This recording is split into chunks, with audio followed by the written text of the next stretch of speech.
Hey guys, I want to give a quick update. So I went to Micro Center today. I didn't buy this. I actually took this out of that rig that I had over there. This is an i7. It actually is an i7 2.8 gigahertz. I believe when I looked it up, it was a generation 4. So what the hell did I get at Micro Center now?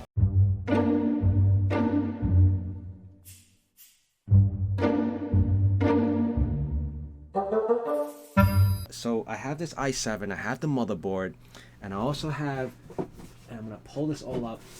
So I have this, all right, the 650 power supply that we didn't use for the original rig. We actually ended up using a 750 watt for that one. So I got some thermal paste. I got another solid state drive for 1 terabyte. All right, so this is gonna either be for the temp directory or the operating system. I'm not sure yet because I still have a whole drawer full of SSDs, but these are not nowhere close to. This is 250 and this is 500. All right, so I would probably use that for something else. And then of course I have this really AC1300, which is really shocking because the AC1300 Wi-Fi adapters, this one was 20 bucks. If I looked at other, Asus had one at AC1300. Of course, that all relates back to how many megabits it can transfer. The AC1300 that was being sold by Asus, I forgot the model of it. It was like almost more than double the price of this. So it was like $45 or $46. This was 20. So I was really shocked about that. I'm hoping the range is decent because I do have a TP-Link that I use on my test machine, on the plotting and the whole demonstration of what I record with. All right, so I'm gonna keep on going. So I actually bought a new fan. This is the CPU fan. I did have an old one. I just didn't want to use this one. This is the old Intel fan that came with it. I'm sure it's still pretty good, but I bought this for a very specific reason, and I'll show that at the end, closer towards the end of this video, after I give you guys all the update. I also have this. I bought additional memory. Now these are old school memory. You can say they're old school, but because they're PC 3200s, let me just make sure I got the specs here. Yeah, the DDR3s, and the max this motherboard can handle is only 16 gigs. I looked that up, and these two memory modules now only total at 8. So you couldn't put more than 16. So I just ended up buying 2 8s. So I forgot to mention the price. So this was $19.99. All right, this was $74.99, even though it's 16 gigs and it's older DDR3s. This was $6.99, the thermal paste. I don't understand why thermal paste costs so much, but it does, and this was one of the cheapest. The other thermal paste were like a larger quantity, and it was like almost $10. The 1 terabyte SSD drive was actually on sale, even though it says $119.95 here.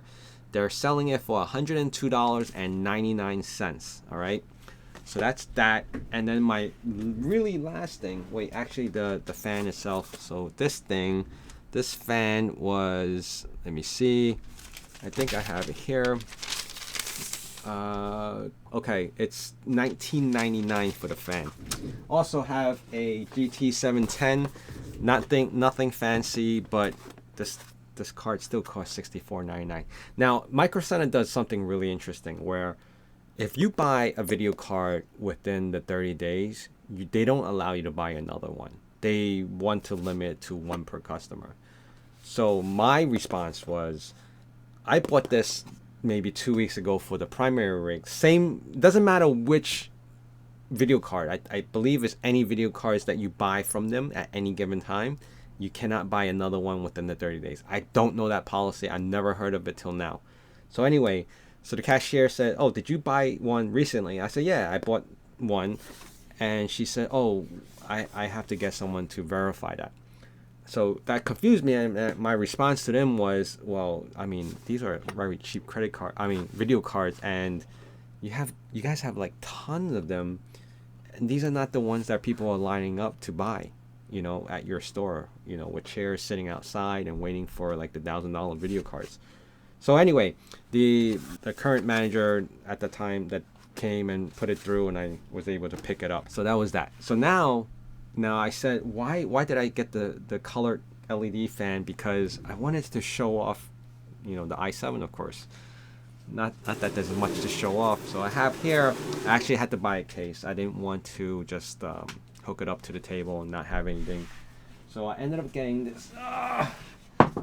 This is the, what was the name of this? The Leon Lee case. It's a white case, and this case ran me, I think it was $69.99.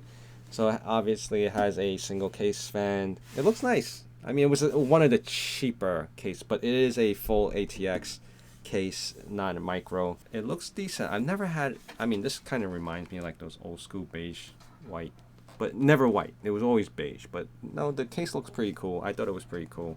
It was more than enough than what I can do. So what did I spend in total? It was because I bought the video card after the fact. I paid the first time because I totally forgot to get the video card. I spent $320.04, and that was the total of minus the video card because I'm gonna add in the video card now. So that's $320, 320.04 plus video card with tax and everything was $70.76 equals $390.80. That's how much I spent on these parts to rebuild the old i7 with the motherboard that came with it.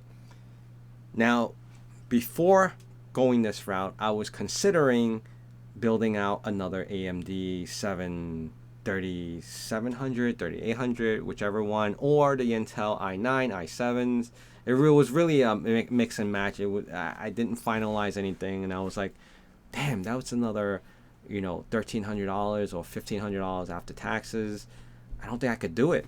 It just didn't make any sense because I was ultimately just going to build another rig and get more hard drives. I do have more hard drives now that I bought as I went on. I actually have two additional internally 2 8-terabyte drives that I picked up, and I kept on picking it up, hoping that, you know, I would start filling these guys up because I'm only at 102 plots right now. That's not even filling up one of the 16 terabyte drives. So I didn't go that route. I just ended up picking parts up to, you know, build out this i7 and using it as a testing ground. So the 8 terabytes I'll probably throw in there. I still have 2 external 10 terabytes that I'm constantly plotting to from another machine.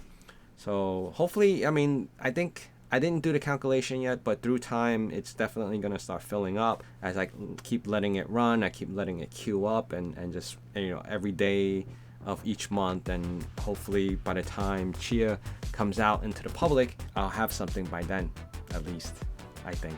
So, hey, thank you guys for being here. Please remember to like, comment, and subscribe if you haven't done so already. It really helps me out. It keeps me motivated, and I love to push this stuff out to you guys.